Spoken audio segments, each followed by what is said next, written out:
Hey guys, tonight we're going to unroll the frozen curtain of the Ice Age and step softly into the flickering firelight of a cave where our long-lost cousins wait. Imagine snow, swirling outside the air sharp as glass, and yet inside embers, glowing voices, low eyes glinting in the dark. This is not a lecture, it's a gentle journey into a world where Neanderthals breathed, laughed, and endured. If you're here to drift into sleep, you're in the right place. Before we begin, take a moment to gently tap the like button and subscribe so more sleepy travelers can find their way here. And if you'd like, share your location and the time on the clock where you are. It's always magical to see where in the world we're falling asleep together. Now close your eyes, breathe deeply, and let's settle by the fire with our ancient neighbors. The wind comes first. It rolls low over the empty plateau, brushing the snowdrifts into slow-moving dunes, whispering against the stones like an animal searching for a way in. Then, in the half-light of a winter evening, some 40,000 years ago, you see them a flicker of motion near the cave mouth, a brief flare of fire orange before the wind swallows it again. The Neanderthals. Not the awkward, hunched caricatures from old textbooks. Not the club-swinging brutes who never smiled. These are people thick-armed, frost-eyelashed, tired from the hunt, who duck into the cave the way you or I might hurry home from the rain. Their footprints press deep into the slush, and when the wind gusts, their fire sputters but doesn't die. The children stumble after the adults, carrying nothing more threatening than baskets of kindling. Even in this cold, you can feel the warmth pooling where they gather, the smell of smoke, the hush of voices, the familiar intimacy of family. You might imagine them staring back, not fearful exactly, curious the way you'd eye a traveler who's wandered into your village unannounced. Their faces catch the glow in ways that seem startlingly human, brows drawn heavy from millennia of Ice Age winds. Yes, but eyes quick and steady. You'd know a frown, a laugh, a muttered complaint about sore feet if you heard one. And maybe that's the first secret: they feel close, closer than you expect. For a century and a half, we've been digging up their bones, their tools, their hearths, convinced we were peering into the lives of some distant other. Yet piece by piece, the distance collapses. They wore jewelry, buried their dead, sang perhaps, and painted walls by torchlight. Some of their DNA is still humming quietly in your own cells right now. Strange neighbors maybe, but not strangers. The cave behind them isn't empty. It never is. Smoke has darkened its ceiling over generations. Fire pits lie buried under ash like pages in a closed book. A single antler, cut and polished, leans in a corner where someone left it seasons ago. The air tastes of cooked marrow and cold stone. Outside, the steppe stretches away in silvered silence, bison trails fading into dusk. Somewhere out there under the same frozen stars, our own ancestors are moving too, a continent away, yet on a collision course with these people before long. Tonight, though, the only collision is with sleep. The fire snaps softly. Someone coughs, stirs the embers. You can almost hear the rhythm of winter life settle in boots, unlaced spears stacked near the wall, a child whining to be closer to the warmth. They eat, mend, argue, laugh low enough not to wake the smallest ones. Tomorrow, the hunt resumes. Tonight they rest. And through the crackle and wind, you start to feel it, that the line between us and them isn't a canyon after all. It's a narrow, shifting river, one we've been crossing back and forth for longer than we remember. They are not a prelude to history. They are history living it one long winter at a time. The glow of the fire shrinks as the wind picks up again. Shadows lean tall against the cave walls, then vanish. A final voice murmurs something, words lost to time but warm in tone, and then only the wind and the faint hiss of snow remain. Long before caves echoed with voices and firelight glowed against stone, the story began under a hotter sun. The East African plains rolled wide, dotted with thorn trees, and grass shimmering like waves. Here, our shared ancestors lived upright, walkers, tool users, watchers of the horizon. They were not Neanderthals, not us, but something in between, carrying the seeds of both. Their hands chipped stone, and their eyes followed the herds northward, a slow migration that would change the fate of every branch of the human family tree. Some groups stayed behind and eventually became us. Others drifted step by step out of Africa, through deserts, across river valleys, into the unfamiliar cold of Eurasia. They adapted, endured, and transformed. Over hundreds of thousands of years, through the grind of climate shifts and the weight of isolation, they became what we would later call the Neanderthals. And yet, pinning down where one species ends and another begins is slippery. For decades, scholars argued, were Neanderthals truly a separate species, Homo neanderthalensis, or simply a rugged northern branch of our own Homo sapiens, Neanderthalensis? The truth lies somewhere less dramatic, more entangled. Evolution rarely draws neat lines. It smudges blends, and then much later leaves bones for puzzled descendants to debate over. Picture a family tree. Not a crisp genealogy chart, but a living, sprawling oak branches intertwining in the wind. Somewhere between 600,000 and 400,000 years ago, a branch split. In Africa, it would much later give rise to us. In Europe and Western Asia, it curled into the Neanderthals, shaped by glaciers, mammoths, and endless winters. The two branches never truly lost touch.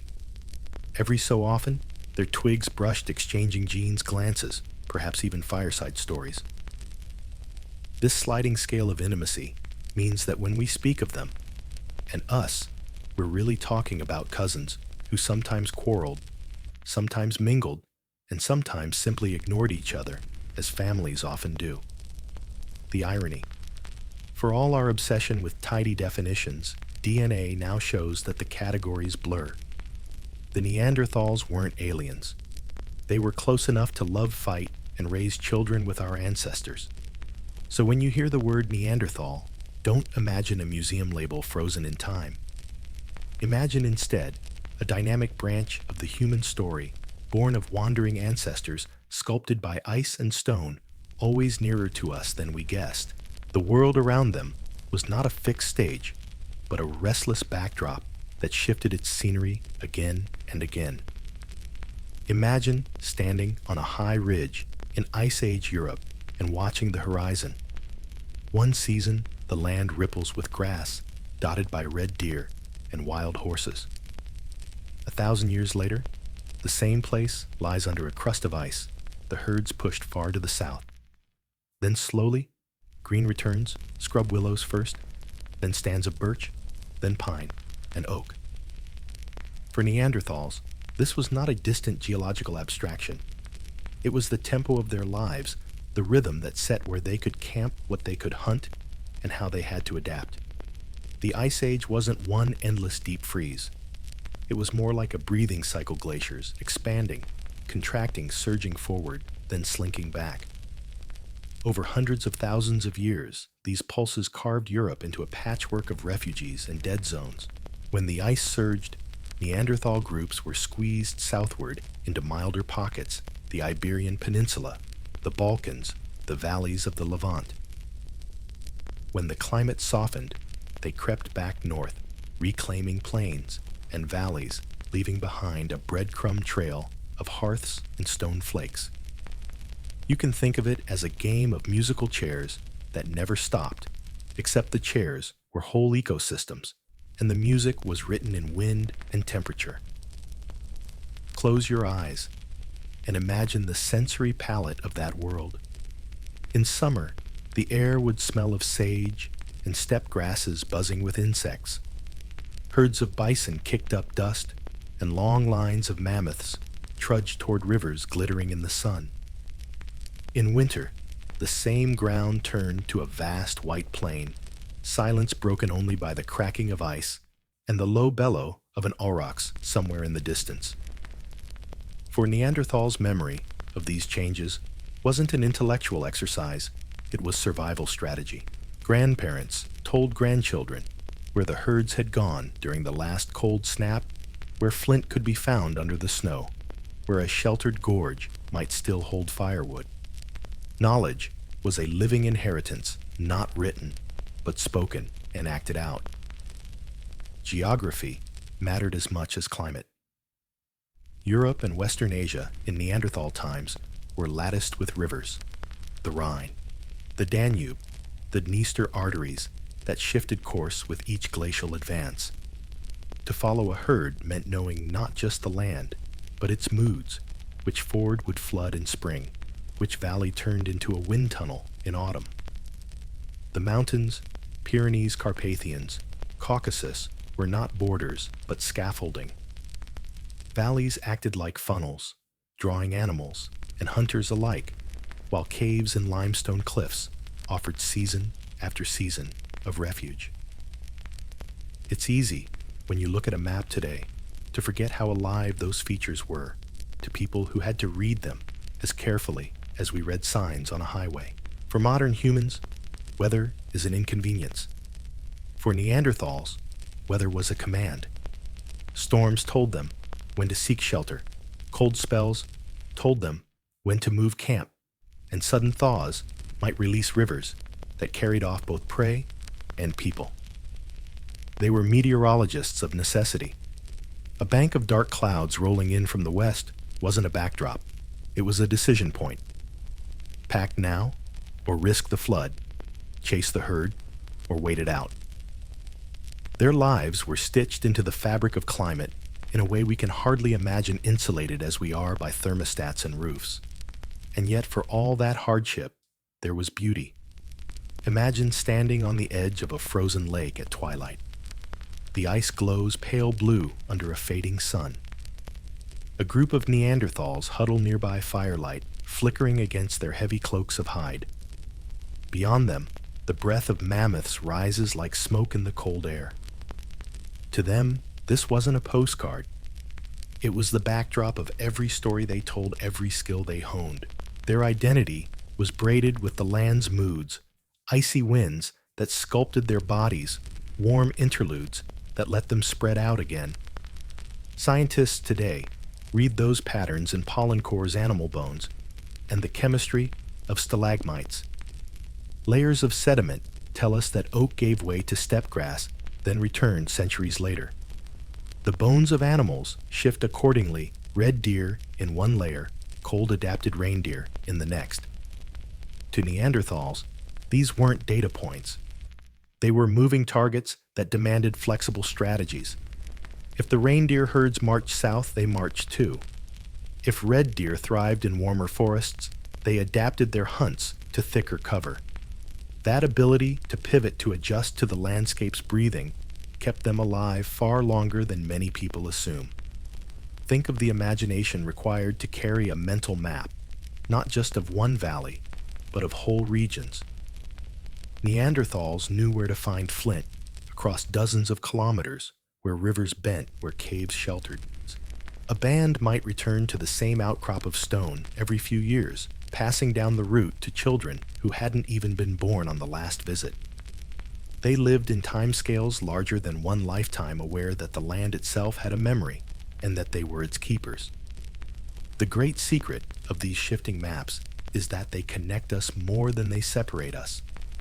Our own ancestors much later would follow many of the same corridors, camp in the same caves, cross the same rivers. Sometimes they overlapped. Sometimes they replaced. And sometimes they simply left traces side by side like palimpsests. The geography of Ice Age Europe and Western Asia wasn't just the stage for Neanderthals. It was the shared classroom where both they and we learned what it meant to be human. So when we speak of Neanderthals as creatures of the Ice Age, it isn't shorthand for extinction. It's recognition of their intimacy with a living, restless earth. They didn't just endure glaciers, they anticipated them. They didn't just flee cold, they adapted to it physically and culturally. And when we later stepped into that world, we weren't entering a blank page. We were walking onto a stage they had already set, with knowledge memory and tracks in the snow. The maps of ice and wind may seem alien to us, but to them, they were as familiar as street corners. They taught not only survival, but identity. To be Neanderthal was to be braided into the seasons, to know that home was never a single cave, but a landscape in motion. That landscape shaped them, and in turn, they shaped it, leaving behind fires, tools, footprints, and bones that still whisper across tens of thousands of years. And in that whisper, if you pause long enough, you can still hear the wind itself, restless, shifting, eternal, just as it was when Neanderthals read it like a language. Their world was not designed for comfort. Every breath they drew carried the bite of cold. Every step tested muscles against mud, snow, or uneven stone. Yet the Neanderthal body was not a mistake of nature, it was a solution. Imagine them now moving through that restless Ice Age landscape you've just traced, short, powerful legs driving through snow, broad hands curling around a spear barrel, chests filling with icy air that would leave us shivering and gasping. Their bodies told the story of adaptation, written in bone and flesh, and it's a story that deserves to be lingered over. Picture their stature, on average shorter than us, rarely much over 5.5 feet, but solid, thick-limbed, compact, like the frame of a wrestler. Where our species tends toward lankiness in warm climates, Neanderthals carried the physics of survival in cold, less surface area to lose heat, more muscle to generate it.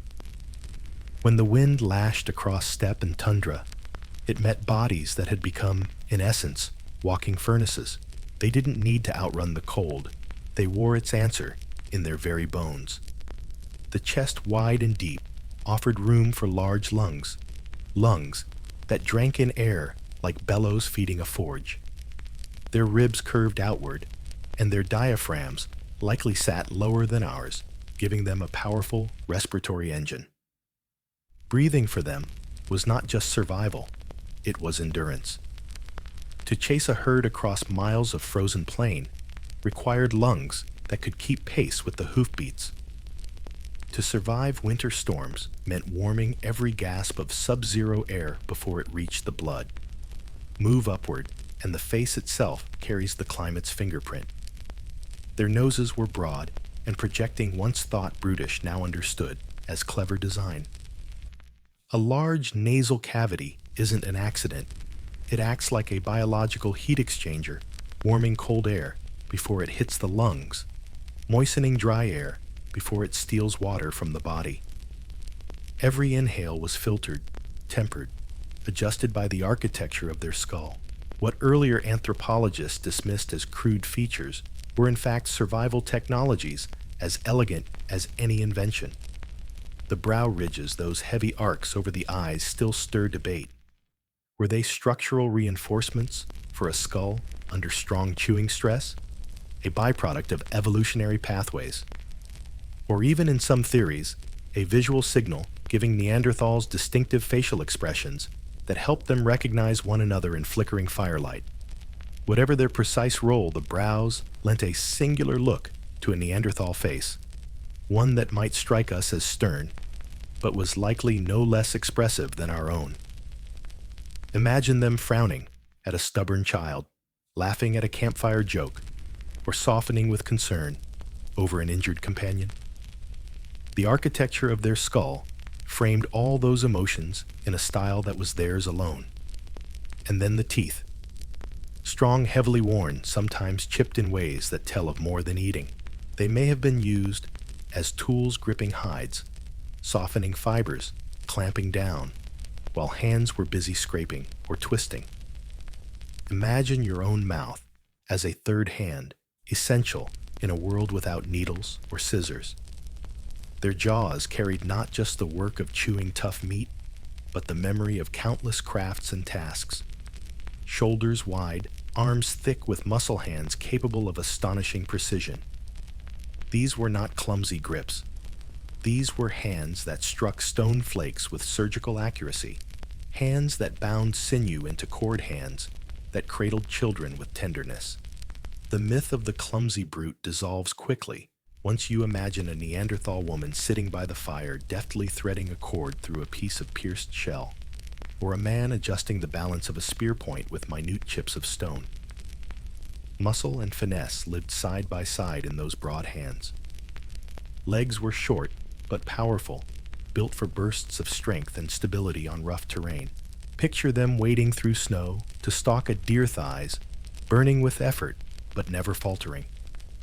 They were sprinters in ambush, steady walkers over long distances less designed for marathon running like our ancestors, but superbly suited to the stop-and-start rhythm of Ice Age hunts. It is tempting to reduce all this to utility, but remember, their bodies also carried identity.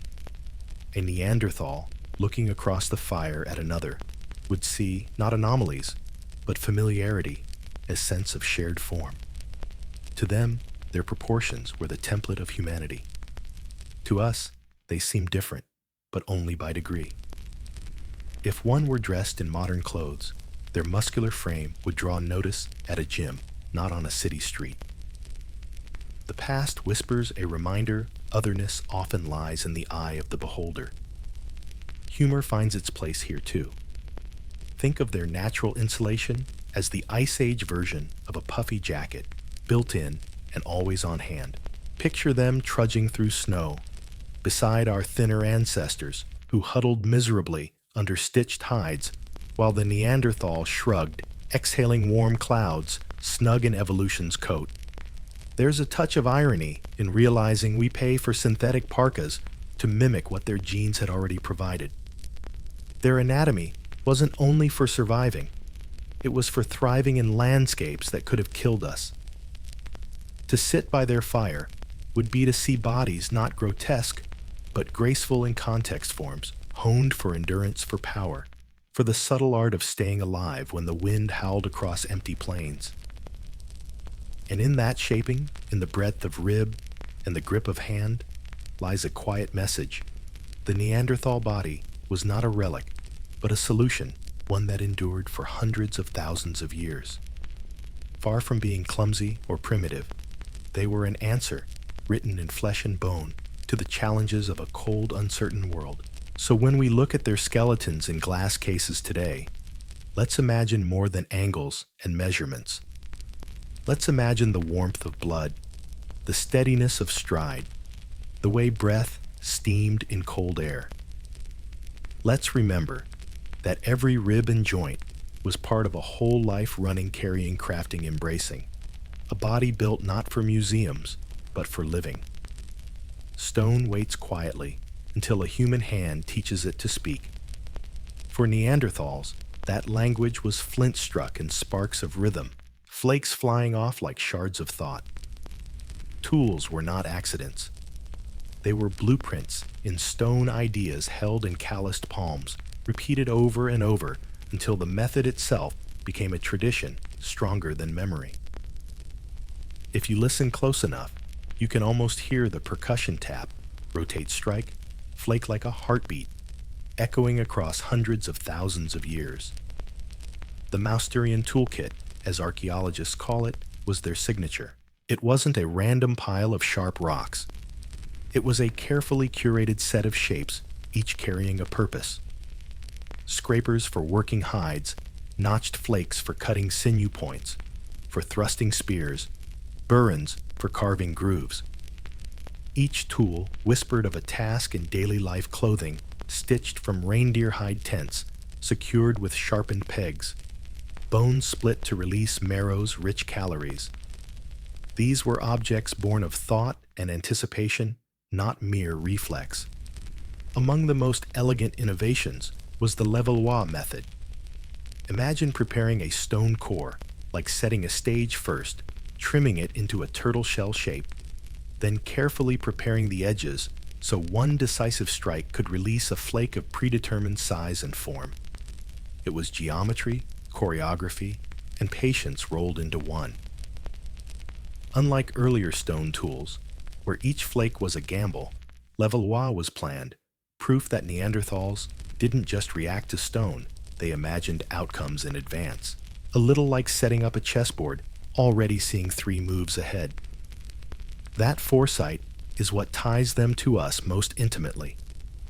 To prepare a levallois core, a napper had to picture the finished flake before it existed, hold that mental image steady, then execute with precision. It was art disguised as practicality. When you hold one of those flakes in a museum today, you're not just touching stone. You're touching an idea someone envisioned 70,000 years ago. That invisible leap from what is to what could be is the beating heart of human cognition. The variety was staggering. In some caves, archaeologists find layers upon layers of different toolkits, each adapted to shifting needs. Scrapers dominate in one season, hinting at a focus on hide processing perhaps for a colder year, when clothing meant survival. In another layer, pointed flakes abound the echoes of hunts, when meat was the prize. The tools read like a diary, a record not of words, but of choices, adaptation, and innovation. And don't overlook the subtle materials that rarely fossilize. They weren't limited to stone. Wood, bone, and antler were also shaped into useful forms, though time has mostly erased them. The famous wooden spears from Schöningen, Germany, sleek, balanced, sharpened with skill, remind us that Neanderthals weren't just chipping away at rocks. They were engineers of multiple mediums, blending resources as needed. The evidence suggests they hafted points onto shafts with resin and cord creating compound tools. This was not trial and error in the dark. This was knowledge refined and passed on. Teaching mattered. A child napping beside an elder would mimic movements, botch the first dozen tries, then slowly grasp the rhythm. Every strike carried not just technique, but lineage lessons handed down without words, only gestures. Imagine a Neanderthal camp, lit by fire, one figure guiding another's hand, nodding approval when the right flake peeled away. This was education, before schools, apprenticeships, before blackboards. Stone tools also reveal creativity in adaptation. In coastal caves, flakes show polish from scraping fish or shells. Inland, some were retouched for woodworking, hinting at shelters, spears, or even sled-like frames. Neanderthals weren't stuck in a single pattern. They adjusted toolkits to landscape seasons and opportunities. In that flexibility lies evidence of nimble minds, not rigid ones. And let's not forget the aesthetic side. Some flakes and tools were shaped beyond strict utility edges, refined more carefully than needed. Did they admire symmetry? Did they feel a quiet satisfaction at a perfectly napped point? It's not hard to imagine a hunter weighing one tool against another, choosing not just for function, but for beauty, the way we might choose a pen that feels good in the hand. The humor, of course, is in the continuity. Our pockets today jingle with multi-tools, pocket knives, or phones with a dozen apps, modern versions of the Mousterian kit. Neanderthals had theirs too, bundled in hide pouches, ready for the day's surprises. Preparedness, it seems, is one of the most ancient human instincts. So next time you hear the tap of hammer against nail, or the click of scissors, imagine the echo. A Neanderthal, long ago striking stone, coaxing form from chaos, planning tomorrow's hunt in every blow. Tools were not just survival. They were imagination in action. Proof that even in a cold and uncertain world, the mind could shape stone, and in shaping stone, shape destiny. Stone alone is sharp but fragile. Wood alone is strong but blunt. Bind them together, and you have something entirely new, a tool that carries both bite and reach. This was the quiet genius of Neanderthals, the art of hafting. Picture a camp at dusk. A hunter sits cross-legged near the fire, a shaft of spruce laid across his knees. The smell of resin drifts in the air, mingling with wood smoke. In one hand, he holds a flint point freshly chipped edges gleaming pale against the firelight. In the other, strips of sinew, twisted like cords ready to lash stone to wood. Beside him, a small lump of black tar gleams, sticky and pungent, a material drawn not from chance, but from chemistry. This is not improvisation. It's craftsmanship, deliberate and practiced. Hafting is one of those technologies that seems simple until you try it yourself. The stone point must be aligned with the shaft, angled just right for penetration. The hafting material, whether cordage hide strips or sinew, must be flexible yet tight. And the adhesive, often birch tar, has to be heated carefully to soften, then hardened in place without cracking. One mistake, and the spear might snap in the middle of a hunt, wasting not only the tool, but perhaps the hunter's life. For Neanderthals, mastery of hafting was as important as mastery of stone knapping. Consider the tar itself. Birch bark doesn't just ooze sticky black goo if you toss it in a fire. To make tar, you need a controlled process, heating the bark slowly in a low oxygen environment so that it breaks down and releases its resin. Archaeologists have found lumps of this material at Neanderthal sites dating back almost 200,000 years. That's not just early glue, that's early chemistry. To create it, they had to understand that heat could transform matter, and they had to build the structures, pits domes, or covered hearths to make it happen. Imagine the patience tending a fire not to cook meat or warm bodies, but to coax resin from bark. That kind of insight doesn't come from instinct. It comes from curiosity experiment and memory passed across generations. Cordage is another invisible achievement. Fibers from plants or animal sinew had to be twisted into strong, even strands. If you've ever tried twisting raw fibers, you know how easily they break or unravel. Yet Neanderthal cord fragments found at Abri du Maras in France, more than 40,000 years old, show a mastery of plaiting 3-ply strands twisted into durable rope. The implication is stunning. If they were making rope, they were also making nets, slings, bindings, bags, whole categories of technology that almost never survive in the archaeological record. Hafting wasn't just about spears. Think of knives reinforced with handles, scrapers mounted on wooden grips for better leverage, or composite tools with interchangeable points. Each required planning materials gathered from multiple sources and skill in combining them. A single spear might represent hours of workstone from one valley, wood from another, tar produced over a careful fire sinew stripped and dried from the last hunt. In that sense, every tool was also a map of landscapes traveled and knowledge shared. There's also a social side to this. A well-made spear or scraper wasn't just functional, it was a marker of skill. Perhaps a young hunter presented his first successfully hafted spear with pride, the way we might show off a homemade project. Perhaps elders taught not only the technique, but the patience, reminding apprentices that rushing the process meant tools that failed when they were most needed. In those lessons, we glimpse not just craft, but culture, the passing down of standards, and pride in workmanship. The genius of hafting lies in synergy. It's the moment when Neanderthals stopped being bound by the limitations of single materials and started engineering solutions. Stone gave sharpness, wood gave reach, resin gave permanence, and cord gave strength. Together, they produced weapons powerful enough to bring down mammoths, tools efficient enough to process hides for clothing, and devices versatile enough to reshape daily life. When we hold a hafted tool in a museum, we're holding more than a weapon. We're holding proof that Neanderthals understood combination, that they saw in the world not just separate objects, but potential partnerships. It's the same principle that drives our own inventions: bolt metal to wood mix, sand into glass wire, copper into circuits.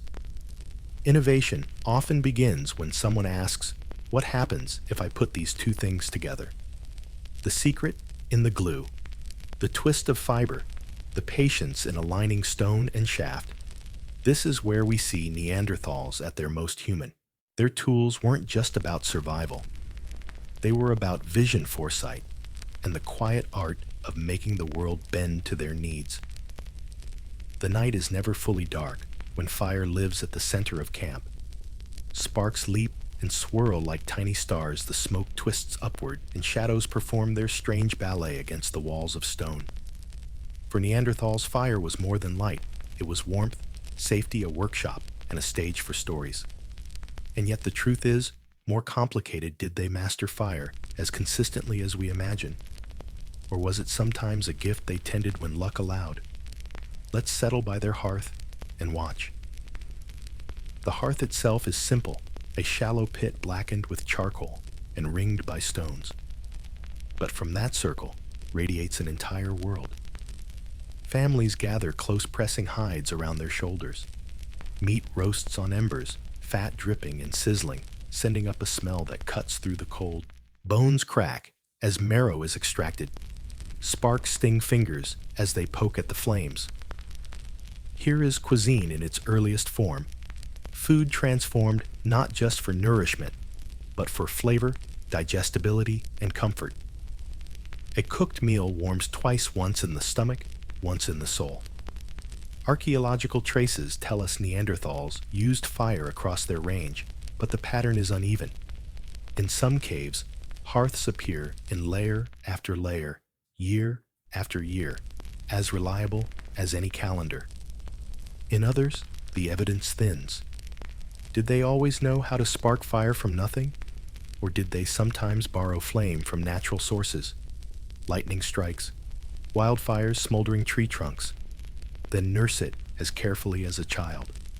Scholars still debate this, and perhaps the truth is both knowledge varied by group, by place, by season. Some Neanderthals may have been expert firemakers, others skilled firekeepers. Hints of ingenuity burn in the evidence. At some sites, manganese dioxide, black minerals collected deliberately, suggests they may have used it as a fire accelerant. Crushed to powder and sprinkled onto embers, it lowers the ignition temperature of wood, coaxing flames where damp logs resist. That's not chance, that's chemistry. Elsewhere, traces of coal appear in hearths, proof that some groups even experimented with different fuels when the landscape offered them. But fire wasn't only about cooking or warmth. It shaped daily rhythm. After sunset, when predators prowled and temperatures plummeted, fire created a bubble of security. The flicker of flames kept wolves at bay, lit the workspace for scraping hides or napping tools, and extended the social day. Imagine the soundscape: wood popping, someone softly humming, a baby drowsing against a mother's chest, an elder recounting where the herds once roamed. Fire transformed nights from empty darkness into hours of meaning. It also carved sacred space. Step into a cave where Neanderthals once lived and look at the smoke stains on the ceiling. Those stains are signatures of nights repeated thousands of times. In Brunikel Cave, deep underground, fire was carried into the dark to light structures of broken stalagmites. In other caves, torches illuminated walls that would later hold painted marks. Fire was both tool and magic, banishing the unknown with its crackling language. Fire-making itself demands imagination. Flint on pyrite to shower sparks, or wooden drills spun until friction birthed heat. The skill lies in preparation, choosing the driest tinder, shielding it from wind, coaxing ember to flame with steady breath. It's easy to forget how astonishing it must have seemed the first time someone commanded fire, no lightning required. For Neanderthals, every rekindled hearth carried a whisper of that first miracle. And humor lingers here too. Anyone who has tried camping knows the eternal battle with damp wood. Picture a Neanderthal grumbling as smoke pours into their eyes, another blowing too hard and scattering embers across the floor, a child giggling at sparks that seem to dance just for them. Fire was ordinary, yes, but also endlessly unpredictable, both ally and trickster. Whether they struck it themselves or tended it carefully, once lit, the result was the same fire gave Neanderthals an expanded world. It allowed them to settle in colder valleys, to cook foods otherwise indigestible, to craft at night, and perhaps to gather in ritual ways. It was a companion as much as a tool, glowing at the center of their social lives. So when we peer into their hearths, today rings of ash-charred, bone-darkened stone, we're not just looking at remnants of heat. We're looking at the heartbeat of a community, the warm pulse of survival, imagination, and connection. In the end, the art of taming sparks was not only about controlling fire, but about learning to live in its glow. By daylight, the world of the Neanderthals was harsh and restless. Glaciers, advancing winds, scouring the plains, animals on the move. But when evening came, when the fire sank low and the air turned brittle, another world unfolded, one of clothes pulled tight, shelters braced against the cold, and the small, intimate gestures of making life bearable. What they wore and where they slept may sound like footnotes to history, but in truth, they are the heartbeats of survival. Let's start with clothing. The animals of Ice Age Europe carried gifts beyond their meat. Hides from red deer, reindeer, bison, and horse became the Neanderthal wardrobe. Scrapers' stone tools honed with careful edges left behind their signatures on bones, telling us hides were processed into something more than rough coverings. The hides were scraped clean of fat, and flesh softened and shaped into cloaks, leggings, and perhaps stitched tunics. We may not have preserved examples, but we see the story in the wear on their tools and the cut marks on bones. Each groove whispers these people dressed for the cold. Sewing needles made of bone are found later with modern humans, but Neanderthals had their own answers. They may have used awls, pointed stone, or bone tools to pierce holes, threading strips of sinew through them. Think of a child bundled in fur wrappings, laces tied at the shoulders, while parents cinched cloaks with thongs. Some garments were likely as practical as any modern parka, stitched to block wind and layered to trap warmth. It's not a stretch to imagine a kind of style, two beads, feathers, or bits of ochre rubbed into hides clothing that wasn't just survival gear, but also expression. And then there were the shelters. Yes, caves offered protection, their limestone chambers echoing with firelight and laughter. But caves weren't everywhere, and people can't migrate only along cliff lines. On open plains, Neanderthals built with what they had: wooden poles lashed into frames draped with hides, weighted with bones or stones. In places like Moldova and Ukraine, circular arrangements of mammoth bones hint at huts, frames reinforced with ivory covered with skins, strong enough to hold against bitter winds. These were not crude lean-tos. They were engineered refuges, portable homes crafted with memory and foresight. Inside, life slowed. Fire pits glowed, dividing space into zones, one for sleeping, one for working, hides another for storing food. Beds of grasses or pine branches lined the floor, sometimes topped with firs. Recent research suggests even bedding was chosen carefully. Plants with insect-repelling properties may have been used, meaning Neanderthals weren't just lying on straw, but on mattresses that kept fleas and lice at bay. Imagine the sigh of relief after a day of trudging through snow to sink into fragrant bedding, warmed by a fire, children tucked close, the night's chill held at bay. The smallest details mattered. Cordage for lashing shelters together, pegs driven into the earth to hold hides taut, stones placed to anchor corners against the wind. These were tasks carried out in rhythm: the scrape of hide, the twist of fiber, the snap of a branch pressed into service. In every act was an understanding that comfort, however temporary, was worth the work. And what of daily routine inside those shelters? Imagine the soundscape: someone scraping a hide with rhythmic strokes, someone else humming while repairing a spear, a child whispering questions about the sparks in the fire. Outside, wolves might howl, wind might shriek, but within the shelter pulsed with human warmth. Survival was never just about enduring. It was about creating small oases of stability in a world that could change in an instant. Archaeological traces give us tantalizing glimpses.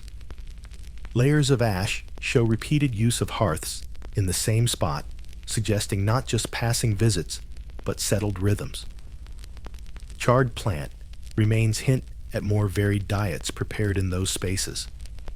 Burned bones reveal marrow roasted in the flames. Even the distribution of debris tells stories: stone flakes swept to one side, bones piled for disposal, living areas kept tidy. In these details, we see not beasts surviving in caves, but families keeping homes. Humor helps us see it more clearly. Think of the Neanderthal version of a bad camping trip: the hide roof, sagging under snow smoke choking the interior, someone complaining that the bedding is damp. The grumbles would sound familiar to anyone who has ever struggled with a stubborn tent pole or cursed damp firewood. For all their differences, their domestic frustrations would have echoed ours.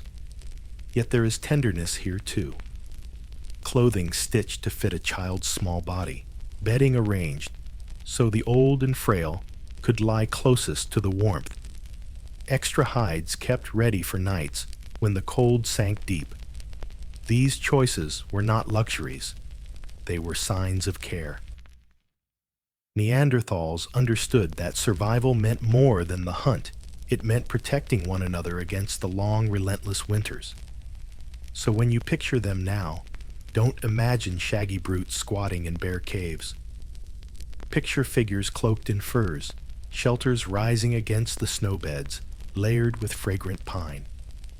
Picture families who took the raw offerings of their environment and reshaped them into comfort, however temporary.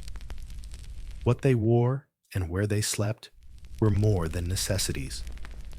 They were affirmations of humanity, proof that even in a world of ice and wind, warmth and home could be made.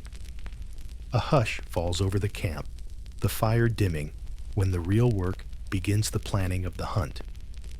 Neanderthals were not reckless. They were strategists. Their prey was often immense red deer with antlers like trees, shaggy bison that could toss a hunter like straw, wild horses whose speed left little margin for error. And sometimes, though rarely, their targets were giants of the Ice Age woolly rhinoceros, even young mammoths. Hunting such creatures demanded not just muscle, but coordination, timing, and a kind of courage tempered by necessity. Picture a valley at dawn, mist clinging to the grasses. A small group crouches, low spears, poised eyes fixed on the herd grazing beyond. They are close enough to smell the musk of animals, to hear the huff of breath and the crack of hooves on frozen soil. The hunters know that one wrong move could scatter the herd or invite a deadly charge. Their strategy is not to sprint recklessly into danger, but to exploit terrain, weather, and animal behavior. A fallen log might funnel the herd, a steep slope might slow their flight, a patch of ice might turn a sure-footed step into a stumble. The weapons in their hands tell their own story. Wooden spears hardened in fire, tipped with stone points, hafted with tar and sinew, were not crude implements, but deadly tools designed for close-range impact. Unlike the lighter throwing spears our own ancestors favored, Neanderthal weapons were often thrusting spears meant to be driven directly into a target. This suggests ambush hunting, waiting in concealment, then striking at the decisive moment, often at dangerous proximity. Imagine the surge of adrenaline as a hunter lunged forward, the thud of spear into flesh, the roar of an animal lashing out in panic. But these weren't solitary acts of bravery. They were group endeavors. Evidence of mass kill sites where multiple animals fell together suggests that Neanderthals coordinated their efforts. Some may have driven herds toward natural traps, ravines, bogs, or cliff edges. Others waited with weapons ready, positioning themselves where escape was impossible. Teamwork was survival, and survival demanded trust. Each hunter relied on the others to strike in unison, to hold steady, to cover the retreat if things went wrong. The aftermath of a kill was no less important. The animal's body became a treasure chest of resources. Meat was butchered with stone knives, marrow cracked from bones, hide stripped for clothing, and shelter sinew pulled for cordage. Nothing was wasted. Even the skulls of prey sometimes seem to have been kept perhaps as practical tools, perhaps as symbols with meaning lost to us.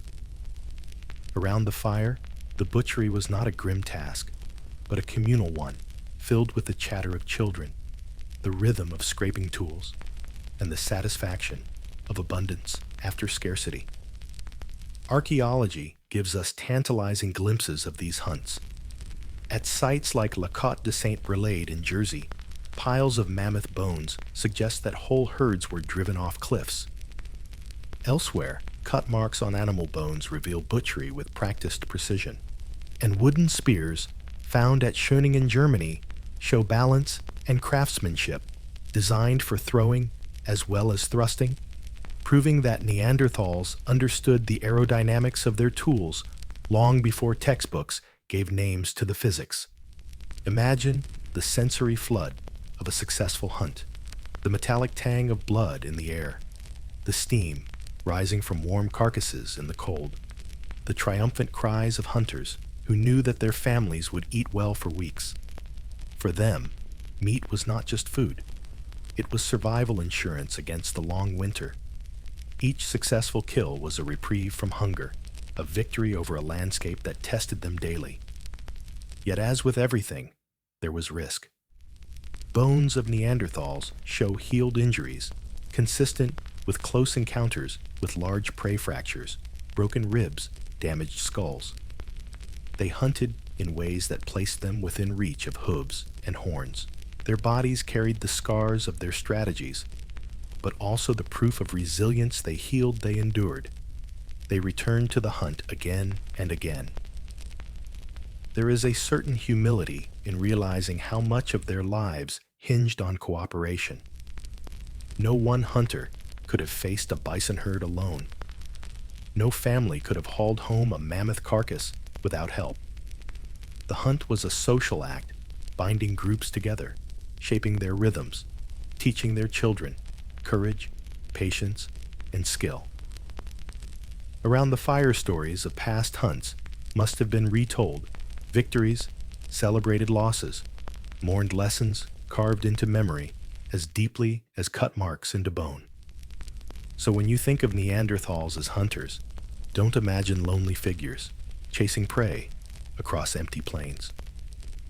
Picture instead a team moving in silent choreography, reading the land like a book, taking risks together, sharing rewards together. Their hunts were not only about meat, they were about community strategy and trust. And in the crunch of footsteps across frosted grass, in the thrum of spears striking home, we can still feel their presence, not brutes, but hunters whose intelligence and courage let them stand shoulder to shoulder with the most formidable animals of their age. The hunt was never only about the mighty. Yes, Neanderthals could bring down bison and horse, even the occasional mammoth, but day-to-day survival often depended on the smaller, quieter prizes. Those that scurried, fluttered, swam, or hid.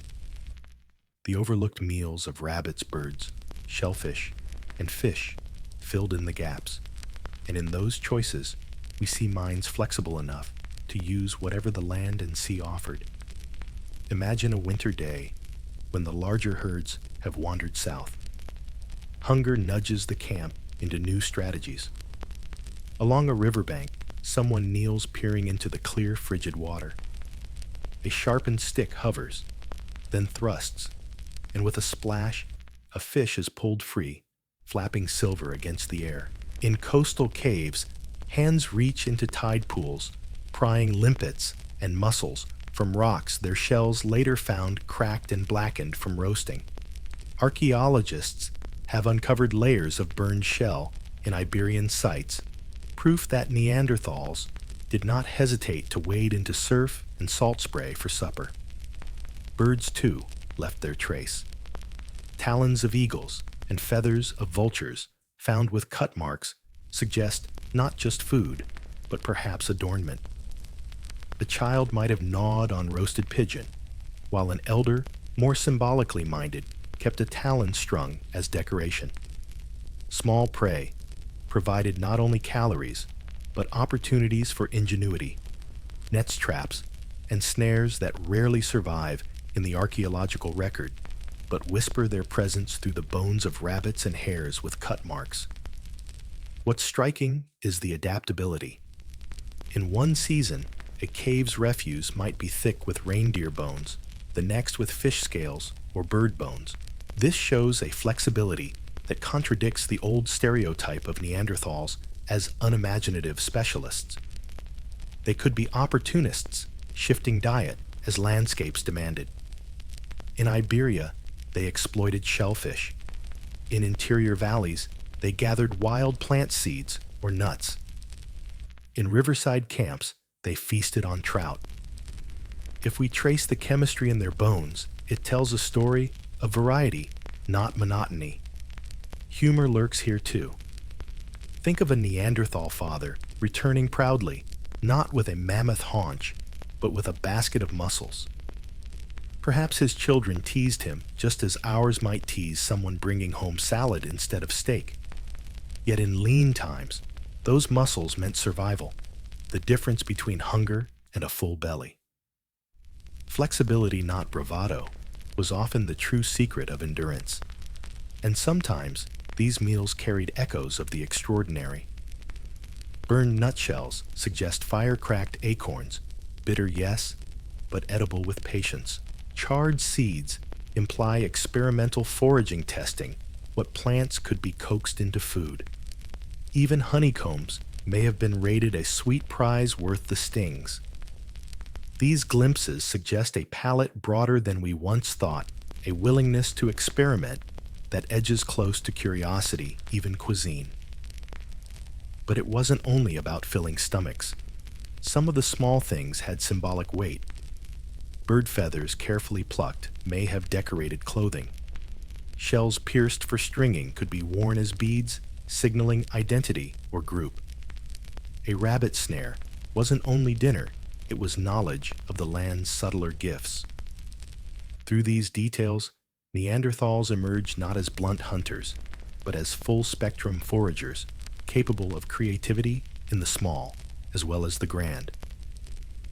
The picture that forms is not of desperation, but of skill. They could face down a bison one week and live on rabbits and mussels the next. They knew how to shift strategies, how to broaden the menu when the Ice Age climate pressed in. And in that adaptability, we glimpse something very familiar.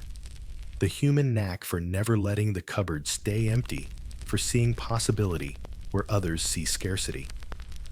So the next time you bite into something small, a roasted chestnut, a handful of mussels, a trout cooked over flame, remember that Neanderthals likely did the same. Their survival wasn't built only on grand hunts, but on the quiet art of making a meal out of whatever the land or sea offered. And in those small choices, as much as in mammoth hunts, lies the secret of why they endured for so long. The fire burns low, its glow, tracing soft halos across fur cloaks and stone walls.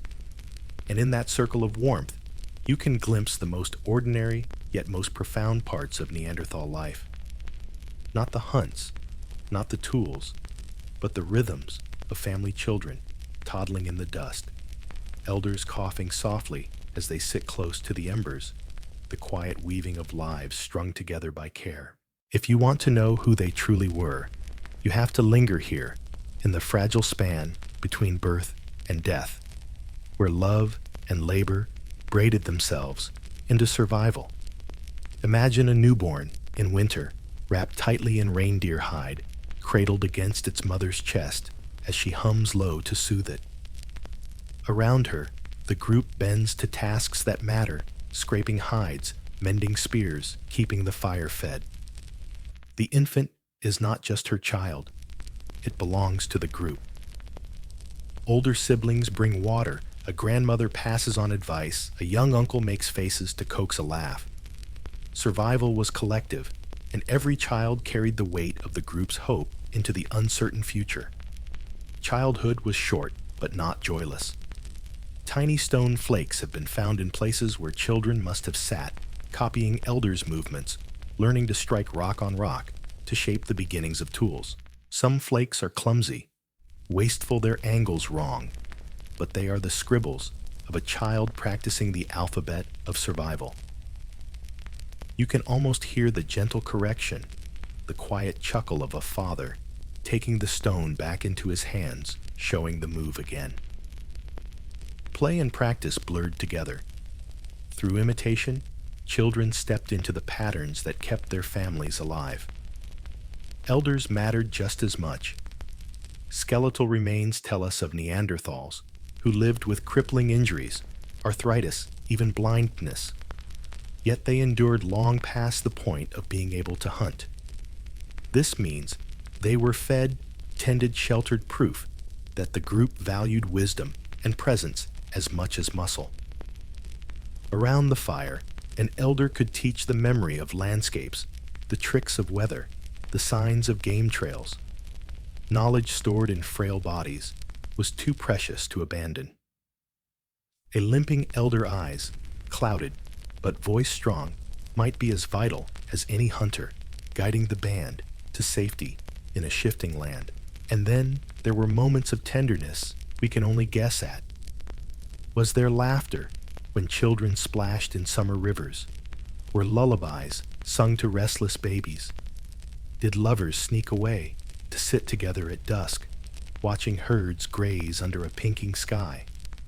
If you strip away the millennia, what remains is the same hum of daily life chores, punctuated by affection, arguments, softened by reconciliation, the drama of family woven into the fabric of survival. Meals bound them together. Picture a winter evening, roasted marrow bones passed hand to hand, the rich fat savored slowly. Children reaching eagerly for scraps, adults portioning meat carefully, so none were left wanting. Even in scarcity, sharing must have been law, because to hoard would have been to doom the group. In this ritual of division lies one of the oldest human truths: survival is sweeter when shared. There was grief too, as certain as the dawn. Infants who did not survive the first winter, hunters lost to hoof or horn elders who slipped away beside the fire. Shanidar Cave in Iraq yielded a skeleton of a man who lived despite severe injuries, his community clearly tending him. Another skeleton lay surrounded by pollen grains, once taken as evidence of flowers placed in a grave. The details are debated, but the essence remains: Neanderthals buried. They're dead, cared for. They're sick, remembered, they're fallen. Their grief was structured, ritualized, woven into the same rhythm that governed their days. Daily life was not glamorous, but it was deeply human. We see it in the wear on their teeth marks from gripping hides or holding fibers, in the grooves on their bones carved by decades of labor, in the small hearths where they sat close and spoke softly. Life was fragile, yes, but it was also full of kinship, routine, repetition, and meaning. Humor brings us closer. Imagine a child refusing to go to sleep, whining as the fire burns down, until an exhausted mother mutters the prehistoric equivalent of fine, then stay up all night. Or a hunter complaining that his spear broke, because someone tied the lashings wrong. The small irritations, the chuckles, the raised eyebrows, these were surely as much a part of Neanderthal evenings as the fire itself. And that, perhaps, is the secret hidden in their quiet rhythm for all the drama of Ice Age survival. Most of life was spent in the ordinary tasks of keeping warm, keeping fed, keeping together. It is here in these unrecorded hours of scraping, tending, feeding, and teaching that we see not others, but kin, close enough to touch, close enough to understand. The voices by the fire are soft, but if you listen closely, you might wonder, could those voices carry words like ours? Could Neanderthals talk? Not grunts and gestures, but language rich enough to plan to argue to sing. The question has haunted researchers for more than a century, and while we cannot hear their tongues directly, the clues lie scattered in bone and genes, in the very architecture of ears and throats. Start with the body itself. Their throats housed a hyoid bone, a small horseshoe-shaped piece of anatomy that supports the tongue and anchors muscles used in speech. In Neanderthals, it looks almost indistinguishable from ours. Not proof by itself, but a strong hint the machinery for complex vocalization was there. The shape of their vocal tract reconstructed from skulls also suggests they could produce a wide range of sounds. Add to that their robust chests and lungs engines powerful enough to sustain controlled breath, and you begin to see not only possibility, but probability. The ears tell their own story. Fossilized ear canals of Neanderthals show sensitivity to the same frequency ranges that our species uses most in spoken language, roughly 1 to 6 kilohertz. That's not an accident of anatomy. That's evolutionary tuning. Why evolve hearing optimized for speech frequencies? If there was no speech to hear, the very structure of their auditory system seems to whisper, yes, they conversed. And then there is the genome. Neanderthals carried the same variant of the FOXP2 gene that we do, a gene linked to the development of language and speech in modern humans. Children born today with FOXP2 mutations struggle with articulation and grammar. So its presence in Neanderthals suggests that natural selection had already polished some of the genetic tools for communication long before our own line split from theirs. Genes are not scripts, but they are stage directions, and these particular ones point towards speech. Still, the debate lingers. Language is more than mechanics. It is also social, a shared system of symbols, grammar, nuance.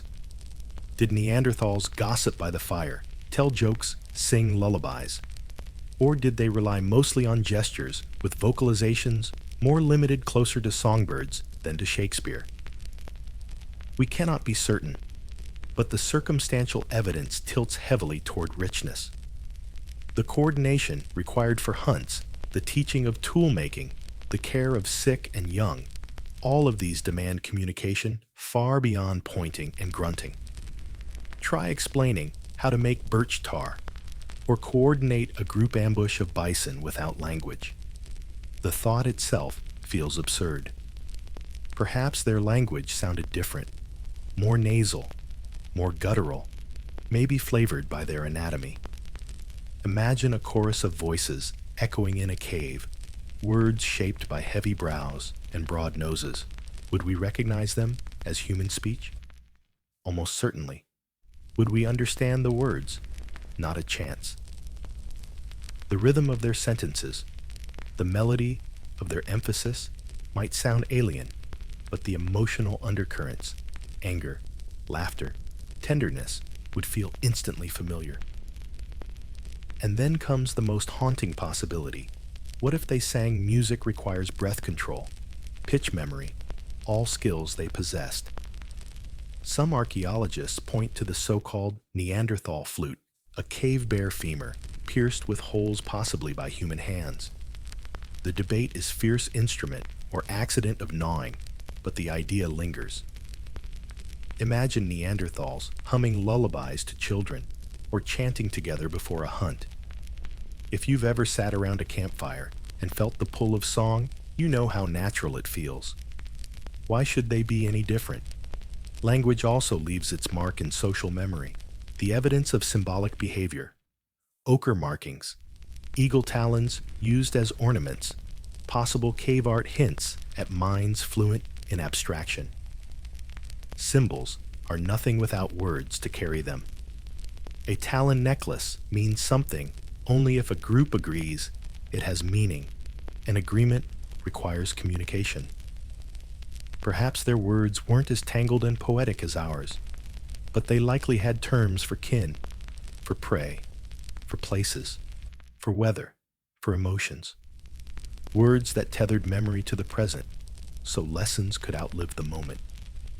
Humor helps here. Picture a Neanderthal child mangling a word, producing a sound that makes the adults laugh until tears glisten in the firelight. Or two hunters exchanging sharp remarks after a failed ambush, their companions chuckling at the banter. These are timeless scenes, human scenes, only the vocabulary has changed. So could Neanderthals talk like us? The answer, drawn from bone, from genes, from the demands of their lives, leans toward yes.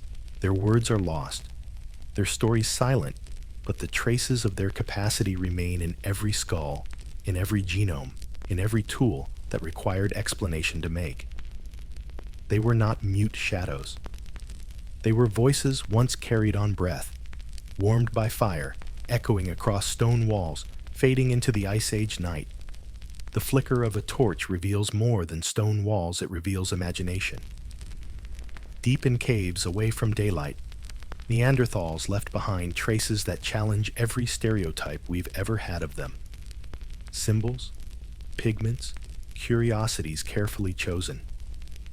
These were not brute hands leaving random marks. They were minds reaching for meaning, leaving whispers for us to puzzle over tens of thousands of years later. Take ochre, that red earth pigment found again and again at their sites. It stains tools, bones, even the ground itself. Some archaeologists suggest it was used in hide processing, but its presence in context beyond utility hints at something else: decoration, perhaps body paint, perhaps ritual. Imagine a figure outlined in crimson streaks, face marked for a hunt or for ceremony, pigments glowing under firelight. In that gesture is a leap beyond survival into expression. Then there are the talons. At sites like Krapina in Croatia, eagle claws were found with cut marks as if carefully removed and strung together. Jewelry in the simplest form. A necklace of talons doesn't feed, doesn't shelter you, but it speaks. It signals identity, status, belonging. To wear an eagle's claw is to claim part of its power to weave symbolism into daily life. These were not crude ornaments. They were statements in a shared language of meaning. And the walls, the walls. In caves across Spain, markings older than 64,000 years have been revealed by uranium-thorium dating. Simple forms, lines, ladders, dots, hand stencils. Some are abstract, others eerily deliberate, painted long before our own species set foot there. For years, people argued surely these must be the work of modern humans, not Neanderthals. But the dates tell a different story. These paintings predate our arrival, making Neanderthals the artists. Imagine them standing in torchlight pigment ground, in stone bowls blowing ochre through hollow reeds, to leave a handprint, a ghostly signature in red. It is tempting to dismiss these as trivial, but pause for a moment.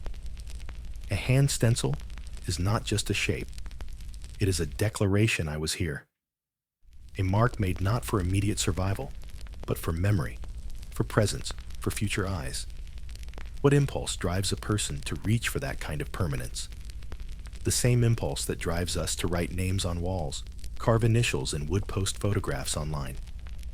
It is the desire to be remembered. Other curiosities tell the same story. Crystals and fossils found in Neanderthal sites objects with no obvious practical use. Were they collected for beauty? For luck? For stories told around the fire? We cannot know, but the act of collecting suggests appreciation, a sense of value beyond mere function. In these stones and feathers, we glimpse the spark of aesthetics.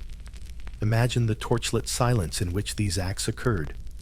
Shadows dancing on walls, pigments glowing faintly, the hush of people gathered as one among them pressed a hand to the stone.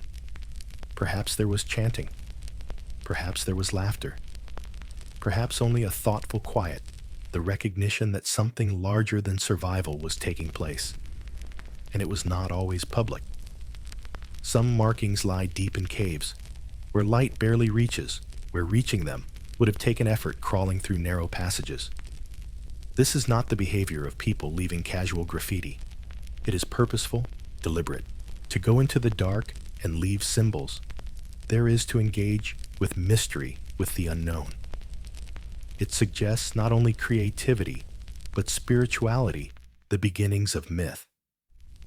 Think of the courage it takes to carry fire into the bowels of the earth, where each flicker of torchlight reveals unknown shapes, where each sound echoes twice as loud. To paint there, to leave symbols in that place, is to claim it, to make the darkness itself part of human space. Neanderthals were not just adapting to the world, they were transforming it, giving meaning to places that had none before. And here, a little humor. Imagine the very first child caught smearing pigment on a cave wall. Did their parents sigh, shake their heads, and mutter the prehistoric equivalent of another one drawing on the walls? Or did they smile, recognizing in the mark something worth keeping? The echoes of that moment linger in every museum where we stand today, marveling at what was once dismissed as impossible. So, when you think of Neanderthals, do not see them only as hunters crouched in snow. See them as artists, symbol makers, collectors of beauty. Their marks in caves and their ornaments on bodies whisper the same truth they carried within them, the urge to transcend the moment, to declare identity, to connect with something greater than hunger or cold. They painted not just to survive, but to mean. Deeper still, past the reach of daylight, lies one of the most haunting discoveries ever tied to Neanderthals: the strange circles of Bruniquel Cave. Imagine it 176,000 years ago, in the depths of France, long before modern humans set foot in Europe. Torches sputter, smoke coils upward, and shadows flicker across walls wet with mineral sheen. In that wavering glow, figures move deliberately, breaking stalagmites and arranging them into great rings. It is not a hearth, not a shelter, not a trap. It is something else entirely.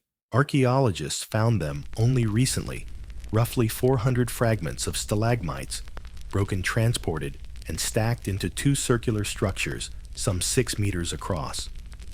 The stones are scorched, blackened by fire. This was not random collapse. It was deliberate. Neanderthals carried these heavy formations deep underground into a chamber where no natural light reaches, and built with them. Why that is the question that lingers like smoke. The logistics alone astonish. To reach that chamber requires navigating over 300 meters into darkness. Fire had to be maintained. Torches replaced coordination, kept in cramped passages. This wasn't a place stumbled into casually. It was chosen, explored, claimed. And the structures themselves required planning, breaking stalagmites, sorting them by size, arranging them into rings. These were not piles. They were patterns. Patterns imply purpose. What kind of purpose? Some suggest ritual. Perhaps the circles marked a gathering place for ceremonies, a space apart from the ordinary world above. Others imagine symbolic boundaries, rings of stone as metaphors for unity, protection, or the cycle of life. Still others hesitate, warning against reading too much into silence. Yet the fact remains, Neanderthals did something here that goes beyond survival. They ventured into the dark not to sleep or hunt, but to shape space. Picture the scene: firelight casting orange halos, the air thick with the damp chill of stone, the drip of water echoing like a heartbeat. Neanderthals kneeled to place each fragment, arranging, adjusting, perhaps humming or chanting to steady their work. Children might have clutched their parents' hands wide-eyed while the adults moved with solemn purpose. When the last stone was set, when the firelight gleamed on the circle's edge, they stood inside a creation entirely their own, a constructed world within the cave's eternal night. The emotional weight of this is staggering. For generations, we told ourselves that Neanderthals lacked imagination, that they were tethered to the practical. But Brunikel whispers otherwise. These were people who conceived of space differently, who made architecture not for function, but for meaning. In the fire-stained stalagmites, we see the spark of ritual, the oldest evidence of humans shaping underground spaces for symbolic use. The silence of the chamber magnifies their voices. The stalagmites remain where they were placed, but the songs, the words, the reasons have vanished. Did they gather to honor ancestors, to mark seasons, to tell stories in echoing darkness? We cannot know. What we do know is that they returned to the cave, tended fire-arranged stone, and made meaning in the shadows. That alone is enough to transform how we see them. And perhaps there is a touch of humor in the thought. Imagine the first archaeologists crawling through grimy and sweating, turning a corner and seeing rings of stone. One of them must have muttered, "Well, this isn't what I expected today." The astonishment we feel now is the same astonishment they felt when confronted with the undeniable truth that Neanderthals were not just surviving, but creating, leaving behind mysteries we can barely grasp. So when we stand at the mouth of Brunikel and peer into that darkness, we are not just looking at a cave. We are looking into the minds of Neanderthals, into their ability to shape, to imagine, to step beyond the immediate. Those rings of stone are silent, but they speak volumes of intention, of cooperation, of a desire to make a mark that went deeper than necessity. They remind us that even 176,000 years ago, in the heart of the Ice Age world, people carried fire into darkness, not only to see, but to wonder. The story of Neanderthals takes a softer, more intimate turn when we follow them into their final resting places. Burial. The deliberate laying down of the dead is one of the strongest markers of humanity, and the evidence we have suggests that Neanderthals, in their own quiet ways, cared for their dead with tenderness and perhaps with ritual. One of the earliest clues comes from La Chapelle-aux-Saints in France. There, the skeleton of an elderly male was found in a shallow pit, his body placed intentionally, not scattered by chance. He was arthritic, toothless, crippled by age, and yet he had lived long past the point of self-sufficiency. This means he was cared for in life, fed when he could not chew, protected when he could not hunt. And in death, he was laid to rest by hands that must have felt both grief and respect. His bones became famous in the early 20th century, though for the wrong reasons, misinterpreted as proof of brutish deformity. But in truth, his burial speaks of compassion, not crudity. Then there is Shanidar Cave in Iraq, where multiple Neanderthal individuals were buried over time. The most famous is Shanidar 4, found with pollen traces around the body. Early researchers proposed it was a flower burial, suggesting mourners had placed blossoms beside the corpse. Later analyses debated whether the pollen came from burrowing rodents. The controversy remains unresolved. Yet even stripped of flowers, the act of burial itself stands deliberate interment, repeated across generations, suggests a tradition, a pattern of care. Other sites echo the same story. La Ferracie, in France, Kibara in Israel, Teshiktosh in Uzbekistan.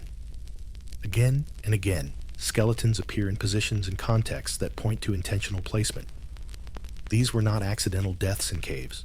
These were people laid down with attention, sometimes with grave goods, stone tools, animal bones, or objects that might have held meaning beyond the practical. Why did they bury their dead? Practical reasons may have played a role, keeping corpses safe from scavengers, reducing smell, protecting the living. But the consistency and care hint at something deeper. To dig a pit, to place a body to cover it with earth or stone, is to acknowledge finality.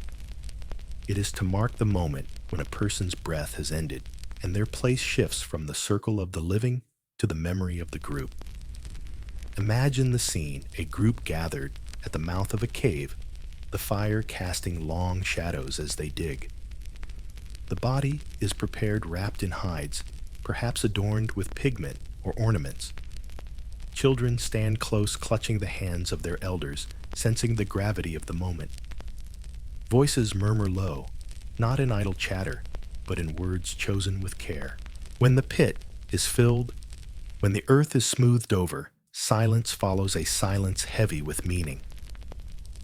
There is profound humanity in the care of the sick and injured as well. Some Neanderthals lived with severe disabilities, a man with a withered arm, another blinded in one eye, still others crippled by fractures. They survived because others helped them, fed them, sheltered them. This is not the behavior of a species indifferent to weakness.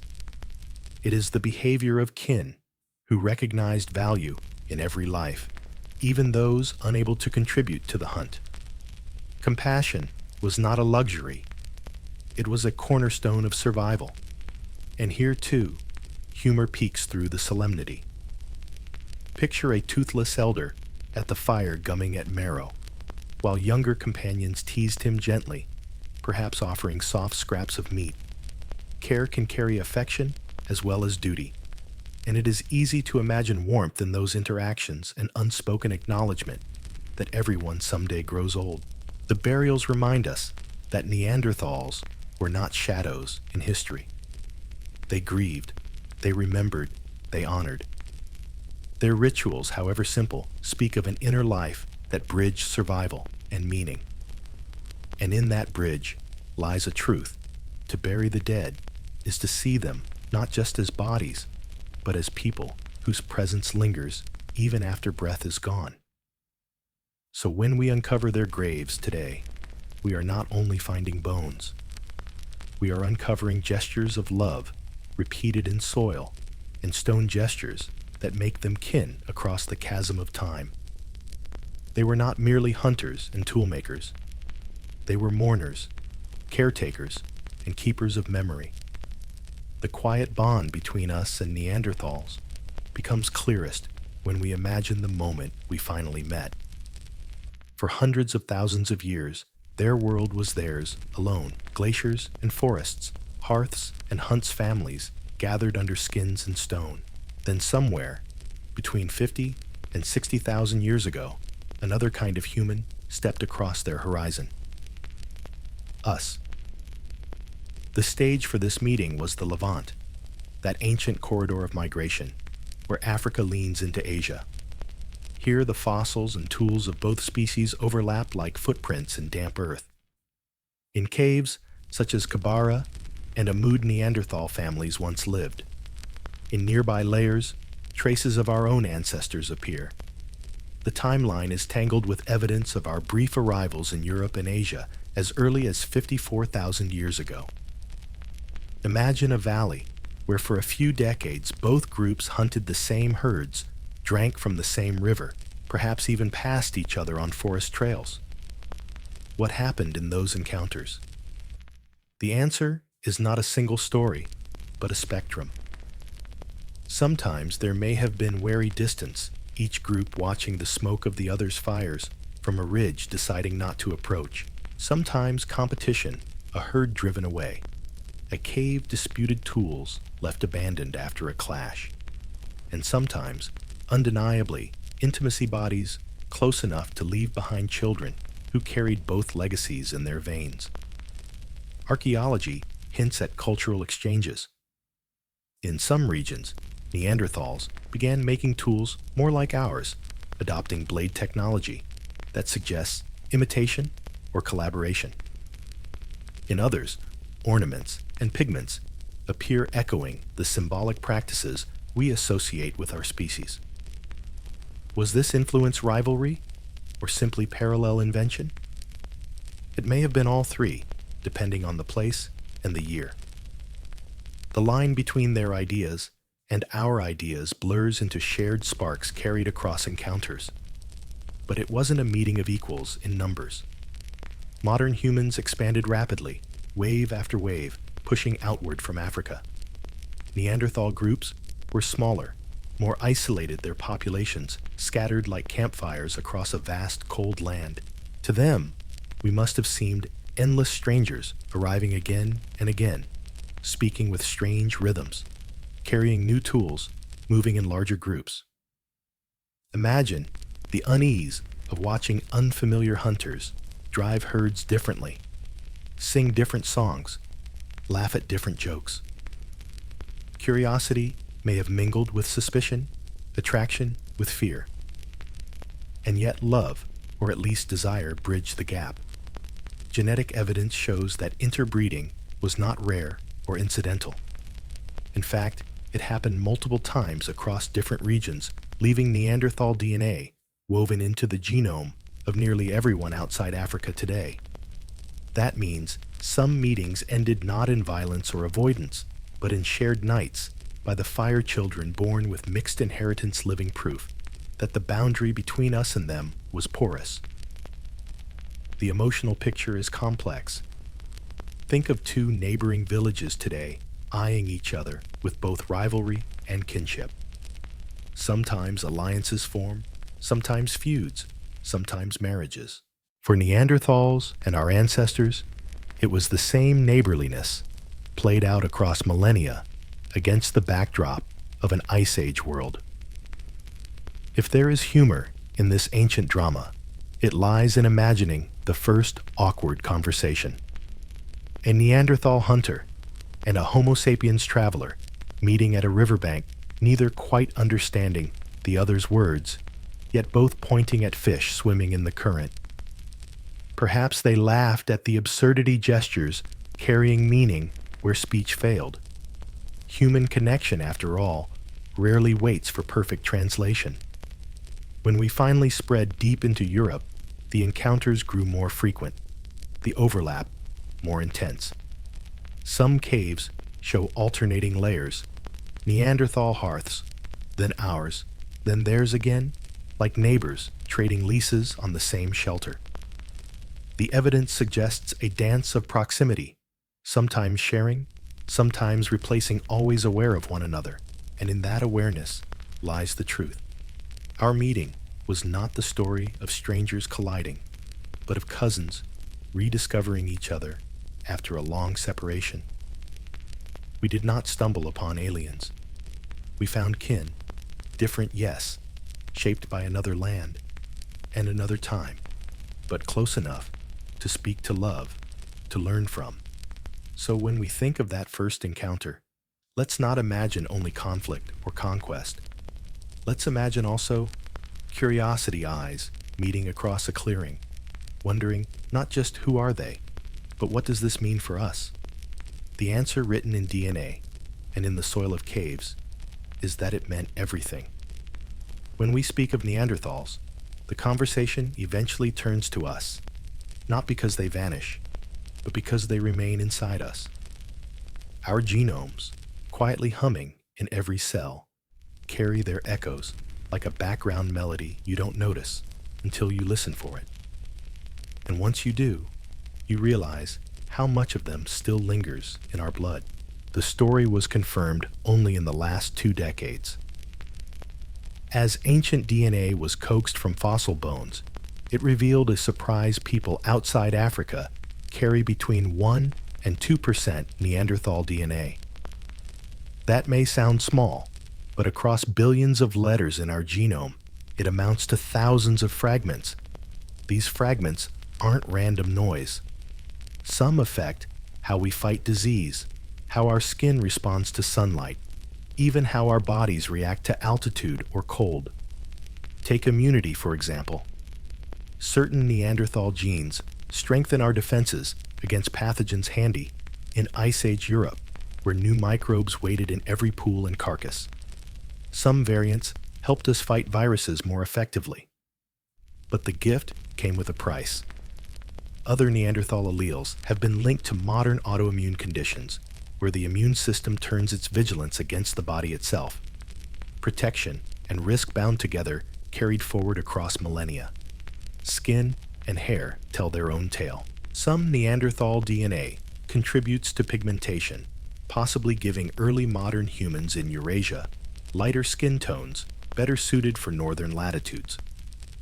Other variants influence hair thickness and even keratin production in skin.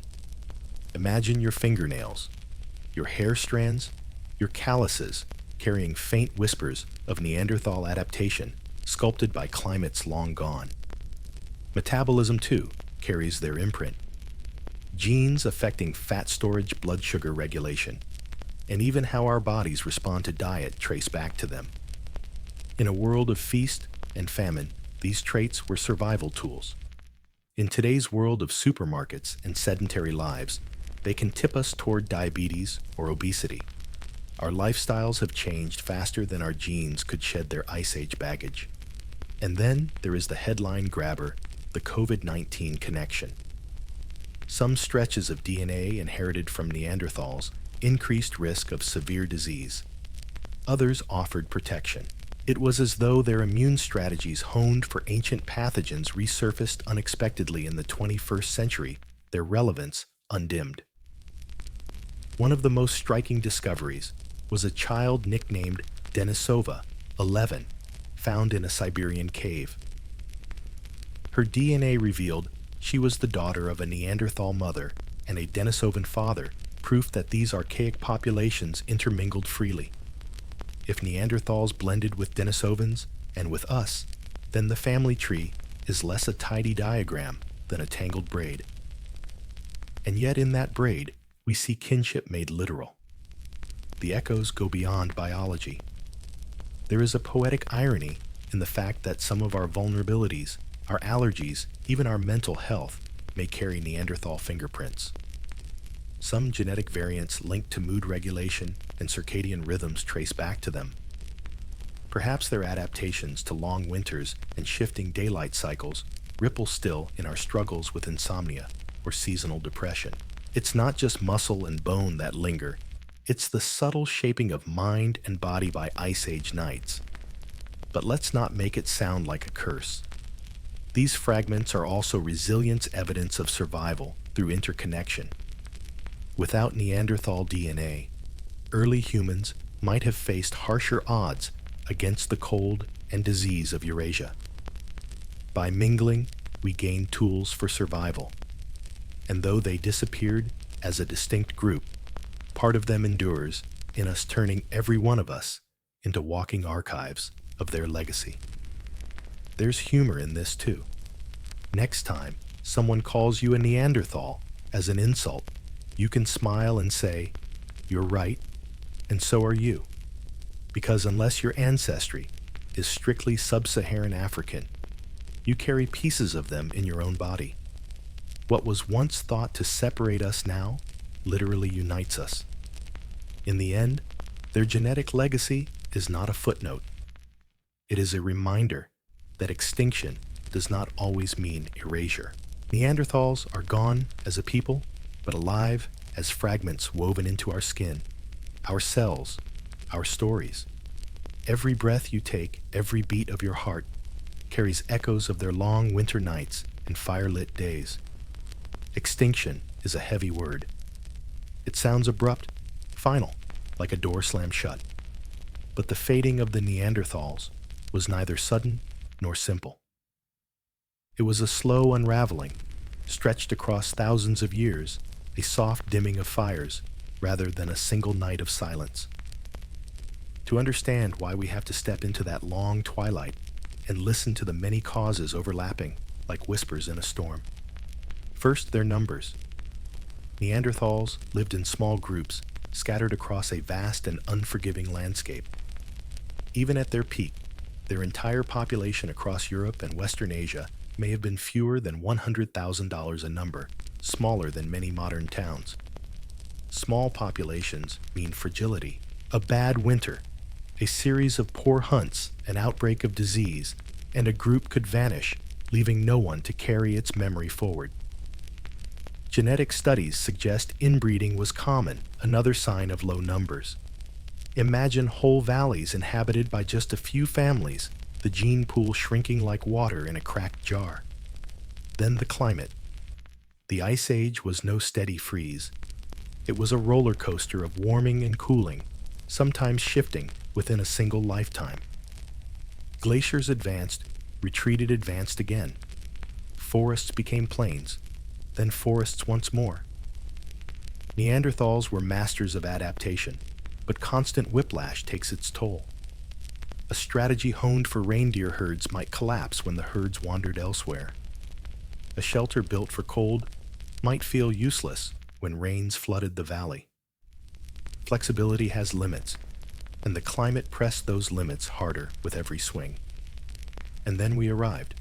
Modern humans did not necessarily storm in like conquerors, but we were different, more numerous, more networked with technologies that spread like wildfire. Our lighter throwing spears and later bow and arrow allowed safer hunting. Our social groups may have been larger, our alliances stretching farther. Where Neanderthals lived in scattered bands, we built webs of kin and trade, exchanging ideas across greater distances. Against such a network, small, isolated groups were vulnerable. Competition played its role. Both species hunted the same game, gathered from the same rivers, sought the same caves. Imagine two families arriving at the same valley, one Neanderthal, one modern human. There may not have been violence, but one group eventually left. Multiply that scene across centuries, and Neanderthals found themselves pushed into fewer and fewer refuges. Disease is another shadow. When two populations meet, microbes travel with them. Our ancestors carried pathogens forged in Africa. Neanderthals had their own. Exchanges could have been devastating, weakening groups already under strain. No epidemic left fossils, but the possibility lingers like a faint cough in the dark. And yet extinction is not the whole story. Their DNA did not vanish.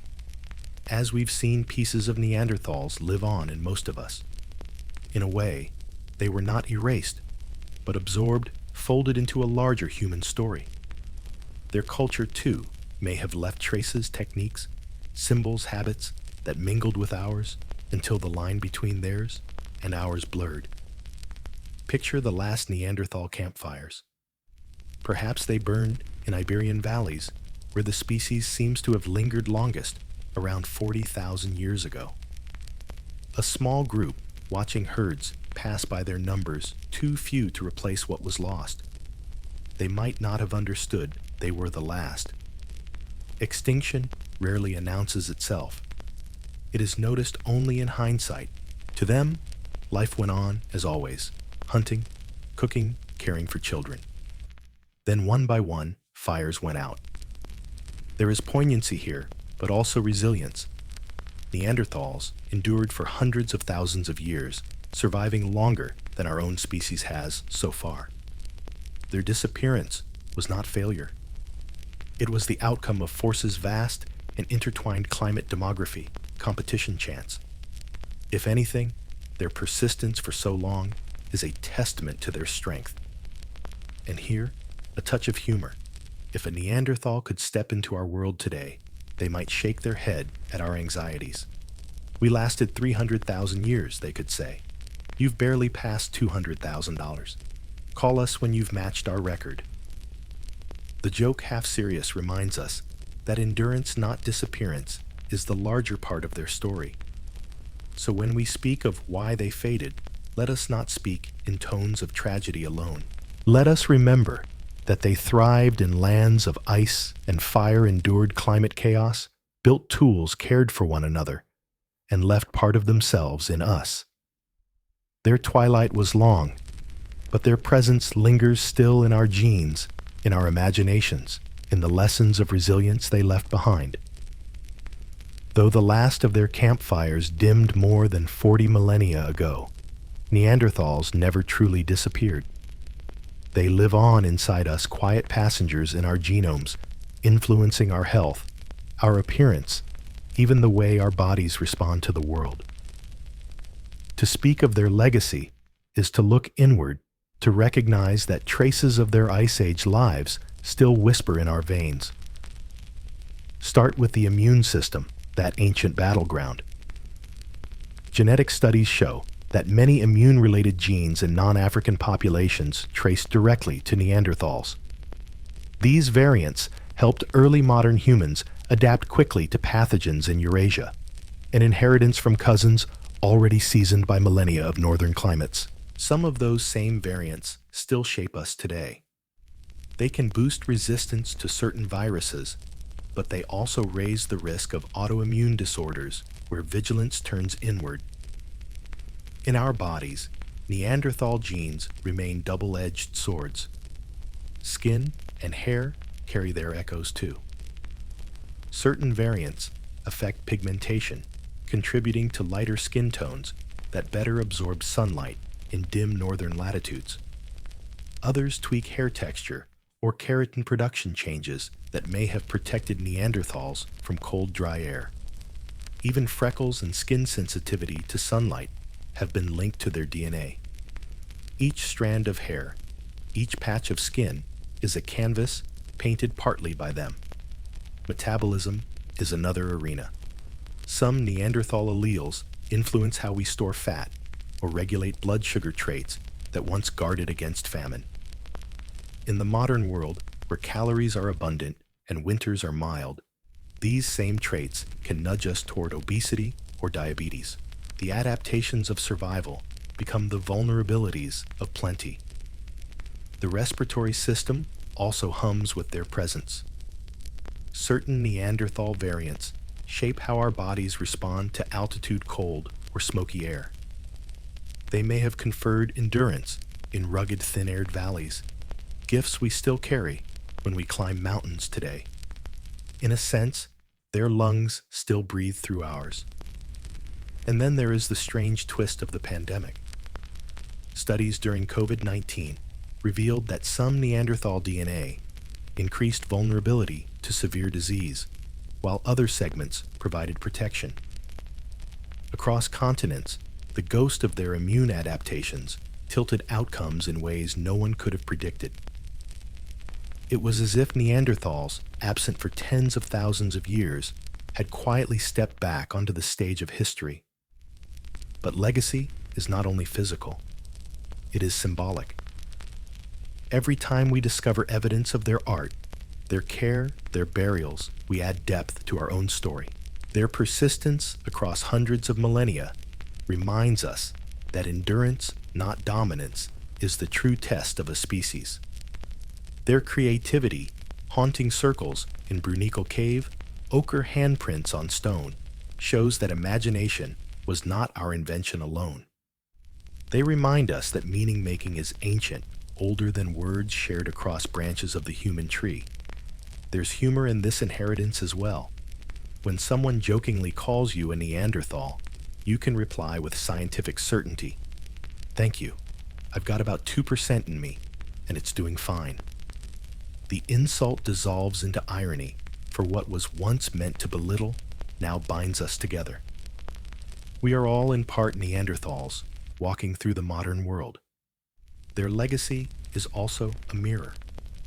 In their survival and in their fading, they reflect both the strength and fragility of being human. They endured ice storm and scarcity longer than we have yet existed, and though their line merged into ours, their achievements linger in every flake of stone, every hearth, every shared gene. So, When you look at your own hands, consider this in their strength, in their dexterity, in their very bones. You may see the faint outline of a Neanderthal ancestor, not vanished, not forgotten, alive in the quiet architecture of who we are. The firelight dims, and with it the story draws toward its last embers. Neanderthals so long cast as shadows, as brutish foils to our brilliance, deserve something gentler in the end. Their tale is not tragedy alone. It is endurance, intimacy, and legacy woven into our very being. To close their chapter is not to bury them again, but to listen one last time to what they still have to say.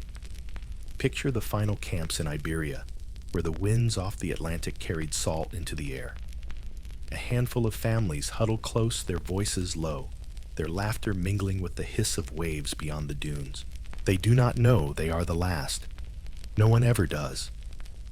For them, life is the same cycle it has always been. Hunt, gather, stitch, care, sing. Yet history has already turned its page, and their kind will not see another dawn of expansion. And yet they are not gone. Every person outside Africa carries fragments of their story in their genes. Every researcher, kneeling in a cave, brush in hand, feels the pulse of their imagination in ochre marks and stone circles. Every time we speak of compassion, of resilience, of the ancient art of survival, we speak partly of them. They did not fade into silence. They became part of the chorus. Perhaps this is the greatest secret of all extinction, is not always erasure. Sometimes it is absorption, sometimes transformation. Neanderthals are not ghosts haunting our prehistory. They are threads woven into our fabric, reminders that the human story was never singular, never linear. It was always a braid, tangled and beautiful, with strands that crossed, merged, and carried on. So as you drift into sleep, imagine sitting by their fire. The air smells of smoke and pine. Sparks rise and vanish into the dark. Beside you, a child yawns, an elder hums, a hunter sharpens a point. They glance your way, and in their eyes you see not strangeness, but kinship. For all the distance of millennia, they feel familiar because they are. The last ember glows, then dims. The cave grows quiet.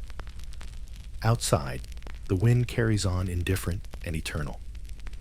But inside, in memory, the Neanderthals remain not as relics, not as caricatures, but as people who once lived, loved, and dreamed beneath the same stars we see tonight.